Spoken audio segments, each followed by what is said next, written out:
नमस्कार दोस्तों, इंडिया में एक लंबे टाइम के बाद बुल रन स्टार्ट होने वाली है क्योंकि बजट आ चुका है, ट्रेड डील्स हो चुकी हैं और सबसे बड़ी बात FIIs यानी फॉरेन के इन्वेस्टर जो धड़ाधड़ सेलिंग कर रहे थे, उनकी सेलिंग में भी 96% से ज्यादा की कमी आई है। इसलिए आज मैं आपके लिए लेके आया हूं ऐसे 3 सेक्टोरल म्यूचुअल फंड्स जिन पे इन ट्रेड डील्स का सीधा सीधा असर पड़ेगा। यानी दोस्तों, बहुत हो गई नेगेटिव न्यूज जो हम पिछले 2 साल से सुनते आ रहे हैं। अब टाइम है पॉजिटिव रहने का और पैसा बनाने का। तो सीधा चलते हैं अपने पहले सेक्टर पे, जो है मैन्युफैक्चरिंग म्यूचुअल फंड्स। तो दोस्तों, सबसे पहले आप अपनी स्क्रीन पे इंडिया के 3 बेस्ट मैन्युफैक्चरिंग म्यूचुअल फंड्स देख सकते हैं और अगर आप चाहें तो इनका स्क्रीनशॉट भी ले सकते हैं। तो पहला है HDFC, दूसरा है ICICI, तीसरा है एक्सिस। तीनों के आप एक्सपेंस रेशियो, 1 ईयर और 3 साल के रिटर्न भी देख सकते हैं। तो दोस्तों, इनमें से जो मेरा फेवरेट म्यूचुअल फंड है वो है ICICI का मैन्युफैक्चरिंग म्यूचुअल फंड। और वो फेवरेट तीनों में से इसलिए है क्योंकि इसके पोर्टफोलियो में सबसे ज्यादा वो कंपनी है जो एक्सपोर्ट करती है यूरोप में या US के अंदर। तो सबसे पहले आप अपनी स्क्रीन पे इसके रिटर्न्स देख सकते हैं। पिछले 1 साल में इसने करीबन 21% का रिटर्न दिया है,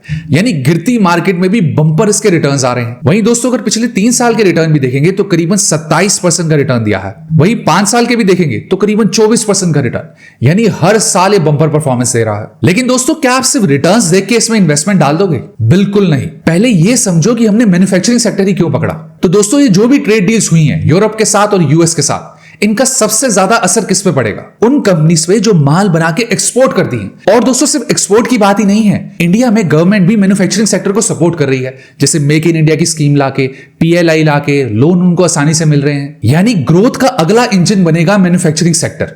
आपको वही पकड़ना है। तो दोस्तों, अब आप अपनी स्क्रीन पे इस फंड के रोलिंग रिटर्न्स देख सकते हैं और ये दूसरे रिटर्न से भी ज्यादा जरूरी होते हैं। अगर आप कोई भी 1 साल लेते हैं पिछला, तो इसने करीबन 18% का रिटर्न दिया है। अगर आप कोई भी पिछले 3 साल में देखते हैं तो इसने करीबन 26% से ज्यादा का रिटर्न दिया है। वहीं कोई भी 5 साल में अगर आप इसमें इन्वेस्टमेंट करते तो करीबन 28% का रिटर्न दिया है। और अगर 7 साल का डेटा भी देखेंगे तो करीबन 24% से ज्यादा का रिटर्न दिया। यानी रिटर्न देने के मामले में दोस्तों बंपर रिटर्न दे रहा। अब बात करते हैं दोस्तों इसकी फंड डिटेल्स की, कि इस फंड में कितना खर्चा आएगा, क्या लॉक इन पीरियड है। तो जैसा कि आप देख सकते हैं, इस फंड का एक्सपेंस रेशियो है 0.78% और सेक्टोरल फंड्स में ज्यादातर इतना ही होता है। वहीं एग्जिट लोड की बात करें तो वो है 1%, यानी 1 साल से पहले बेचेंगे तो आपको 1% की पेनल्टी देनी होगी। वहीं इसका AUM यानी फंड साइज है करीबन 6300 करोड़, यानी 6300 करोड़। वहीं इसमें कोई भी लॉक इन पीरियड नहीं है, आप कभी भी चाहे बेच सकते हैं। इसमें आप मिनिमम इन्वेस्टमेंट 500 रुपए से स्टार्ट कर सकते हैं और अगर लमसम करना चाहते हैं तो 5000 रुपए से स्टार्ट कर सकते हैं। अब चलते हैं इसकी एसेट एलोकेशन पे, यानी आपके पैसे ये कौन सी कंपनी में इन्वेस्ट करता है। तो दोस्तों, जैसा कि आप देख सकते हैं, इसकी सबसे ज्यादा इन्वेस्टमेंट जाती है महिंद्रा एंड महिंद्रा लिमिटेड में,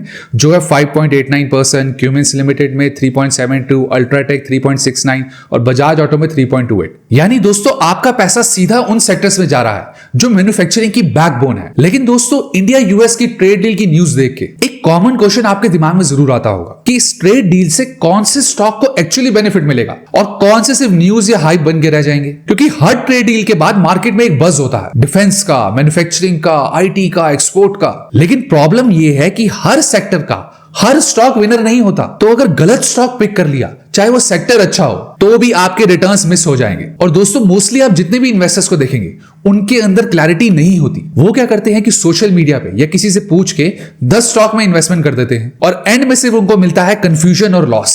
तो दोस्तों, इस प्रॉब्लम को सॉल्व करने के लिए मुझे रिटर्न्स ऐप की अप्रोच बहुत प्रैक्टिकल लगी। दोस्तों, रिटर्न्स ऐप एक SEBI registered stock market app है जो मैक्रो थीम्स को, जैसे India US trade deal, India Europe trade deal, इन सबको एक्चुअल और एक्शनेबल स्टॉक आइडियाज में कन्वर्ट करके देता है। और रिटर्न्स ऐप पे आपको सिर्फ स्टॉक्स के नाम ही नहीं मिलते, आपको मिलती है क्लियर गाइडेंस कि कौन सा स्टॉक कब बाय करना है और कब सेल करना है, ताकि आपके डिसीजंस सिर्फ इमोशंस बेस्ड ना हो। तो चाहे शॉर्ट टर्म अपॉर्चुनिटी हो या मीडियम टर्म पोजीशनिंग हो या long term structural play, returns पे हर तरह की रिसर्च अवेलेबल होती है with clearly defined targets and stop loss. और सिर्फ ये ही नहीं, रिटर्न्स का एक और इंटरेस्टिंग पार्ट है जो है ऑटोमेटेड पोर्टफोलियोज। तो दोस्तों, अगर आप चार्ट्स के सामने नहीं बैठ सकते या इमोशंस की वजह से एग्जिट और एंट्री आपकी बिगड़ जाती है, तो ये पोर्टफोलियोज प्री डिफाइंड स्ट्रेटजीज के साथ ऑटोमेटिकली ट्रेड को एग्जीक्यूट करते हैं विदाउट कोई हेजिटेशन या सेकंड गेसिंग। दोस्तों, रिटर्न्स के पीछे एक SEBI रजिस्टर्ड टीम होती है, 40,000 प्लस यूजर्स हैं और 4.2 की ऐप रेटिंग। और हाँ, 30 साल से ज्यादा का कंबाइंड मार्केट एक्सपीरियंस जो काफी स्ट्रॉन्ग ट्रस्ट बिल्ड करता है। और सिर्फ ये ही नहीं, रिटर्न्स ऐप आपको कुछ ऑफर्स भी दे रहा है। इस ऐप में आपको मिलते हैं 3 स्टॉक रिकमेंडेशंस बिल्कुल फ्री। और अगर आप पेड रिसर्च भी एक्सप्लोर करना चाहते हो तो प्लान स्टार्ट होता है सिर्फ 6 रुपीज पर डे से। और दोस्तों, मनी राइट के व्यूअर्स के लिए एक स्पेशल डिस्काउंट भी है। आप मनी 25 कोड का यूज करके स्टॉक रिसर्च सर्विसेज पर फ्लैट 25% का डिस्काउंट ले सकते हो ऑन ऑल प्लान्स। और हाँ, ऑटोमेटेड पोर्टफोलियोज के लिए 30 डे फ्री लाइव ट्रायल भी अवेलेबल है। तो दोस्तों, अगर आप भी स्ट्रक्चर्ड रिसर्च के साथ ये थीम को प्ले करना चाहते हो तो रिटर्न्स ऐप डाउनलोड करो, लिंक डिस्क्रिप्शन में है, डू चेक इट आउट। अब चलते हैं दोस्तों अपने दूसरे सेक्टोरल म्यूचुअल फंड पे, जो है हेल्थ एंड फार्मा सेक्टर। तो दोस्तों, अब आप अपनी स्क्रीन पे इंडिया के कुछ टॉप फार्मा म्यूचुअल फंड्स देख सकते हैं, और अगर चाहें तो स्क्रीनशॉट भी ले सकते हैं। तो पहला है निप्पॉन, दूसरा है ICICI, तीसरा है SBI और चौथा है मिराय एसेट हेल्थ केयर फंड। तो दोस्तों, इसमें से हमारा फेवरेट है ICICI प्रूडेंशियल का फार्मा फंड। और ये फेवरेट इसलिए है क्योंकि सबसे ज्यादा ये ऐसी कंपनीज में इन्वेस्ट करता है जो एक्सपोर्ट करती हैं, यानी यूएस या यूरोप में उनका काफी ज्यादा माल बिकता है। तो सबसे पहले आप इसके रिटर्न्स देख सकते हैं। तो दोस्तों, जैसा कि देखेंगे पिछले एक साल में सिर्फ 4.81%, और आप जानते ही हैं कि मार्केट काफी गिरी हुई थी, तब भी 4.8% रिटर्न है। वहीं अगर 3 साल के रिटर्न देखेंगे तो करीबन 27.5% के रिटर्न, 5 साल के देखेंगे तो भी करीबन 17.5% के रिटर्न। यानी दोस्तों, ये सेक्टर भी काफी अच्छे रिटर्न्स दे रहा है। और अगर इसके फ्यूचर की बात करें तो वो तो बहुत ही ब्राइट है। लेकिन दोस्तों, फिर वही सवाल आएगा कि रिटर्न्स देख के सिर्फ इन्वेस्ट नहीं करना है। तो अब बात करते हैं कि फार्मा सेक्टर ही क्यों। दोस्तों, जैसा कि आप जानते ही होंगे, इंडिया पूरे वर्ल्ड का एक जेनेरिक मेडिसिन सप्लायर है, बहुत बड़ा। और दोस्तों, ये ट्रेड डील होने के बाद नंबर 1, इनको अप्रूवल बहुत जल्दी मिलेगा। नंबर 2, जो टैरिफ का रेट कम हुआ है और बाकी कंट्रीज का ज्यादा है, उसमें भी इनको बेनिफिट मिलेगा। तो अब चलते हैं इसके रोलिंग रिटर्न्स पे। तो जैसा कि आप अपनी स्क्रीन पे देख सकते हैं, पिछले एक साल में अगर आप कभी भी इन्वेस्ट करते तो आपको 19.5% का रिटर्न मिलता, और ये रोलिंग रिटर्न्स है। वहीं पिछले 3 साल में कभी भी इन्वेस्टमेंट करते तो आपको करीबन 26.5% का मिलता, 5 साल में करीबन 24% का, और 7 साल में भी करीबन 24%। यानी दोस्तों, ये सेक्टर काफी ज्यादा स्ट्रॉन्ग है। अब चलते हैं इसके फंड डिटेल्स पे। तो जैसा कि आप देख सकते हैं, इसका एक्सपेंस रेशियो है 1.04%। वहीं इसका एग्जिट लोड देखेंगे तो 1% है, यानी 1 साल से पहले बचेंगे तो 1% की पेनल्टी।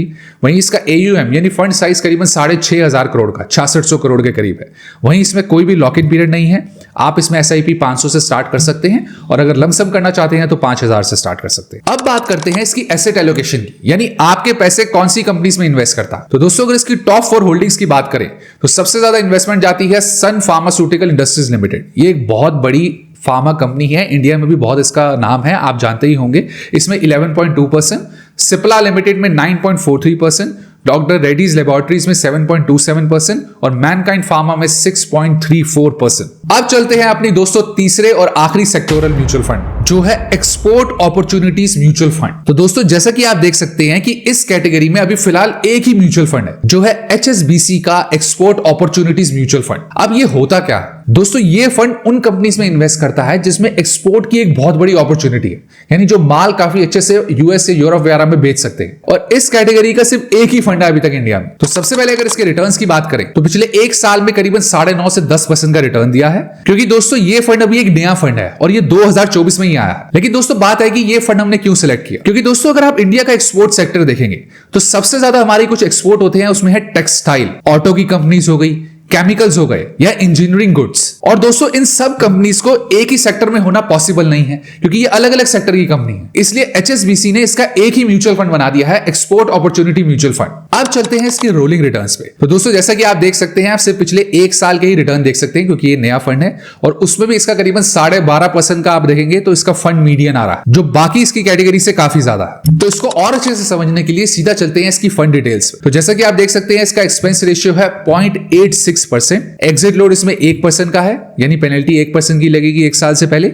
वहीं AUM है इसका करीबन 1300 करोड़, और ये काफी छोटा है, और इसका रीजन फिर से वही है कि ये नया फंड है। बाकी इसमें भी कोई लॉक इन पीरियड नहीं है। आप SIP स्टार्ट करना चाहते हैं तो 1000 रुपए से कर सकते हैं, और वही लमसम करना चाहते हैं तो 5000 रुपए से। अब चलते हैं इसकी एसेट एलोकेशन पे। तो दोस्तों, अगर आप इसकी टॉप 4 होल्डिंग्स की बात करें तो सबसे ज्यादा इन्वेस्टमेंट जाती है लार्सन एंड टॉब्रो लिमिटेड में, जो है 4.47%। फिर जाती है एवलॉन टेक्नोलॉजीज में 4.34%, फिर रिलायंस इंडस्ट्रीज 4.13%, हिंडाल्को 3.86%। अब दोस्तों, बात करते हैं सबसे इंपॉर्टेंट पॉइंट की, जो है एलोकेशन, यानी आपको सेक्टोरल म्यूचुअल फंड्स में कितना इन्वेस्टमेंट करना चाहिए। तो दोस्तों, ये याद रखें, किसी भी सेक्टोरल म्यूचुअल फंड में आपके पोर्टफोलियो का 5-7% से ज्यादा इन्वेस्टमेंट नहीं होना चाहिए, क्योंकि दोस्तों, इनकी एक साइकिल होती है। अभी ये बूम पे है, अगले 3-4 साल के लिए बूम पे रहेंगे, लेकिन उसके बाद पता नहीं कौन सा सेक्टर ऊपर जाए और ये ना जाए। इसलिए हमेशा याद रखें, जो सेक्टोरल म्यूचुअल फंड होते हैं ये ग्रोथ बहुत ज्यादा देते हैं, वो भी शॉर्ट टाइम के अंदर, लेकिन एलोकेशन भी आपको काफी ज्यादा देख के ही इन्वेस्टमेंट करनी चाहिए। और दोस्तों, आप अगर स्ट्रक्चर्ड रिसर्च के साथ स्टॉक में इन्वेस्टिंग करना चाहते हो तो आपको रिटर्न्स ऐप का लिंक डिस्क्रिप्शन में मिल जाएगा, डू चेक इट आउट। तो दोस्तों, अब मिलेंगे ऐसी अगली interesting yet informative video. Till then, do like, share, comment and subscribe to my YouTube channel, which is money right.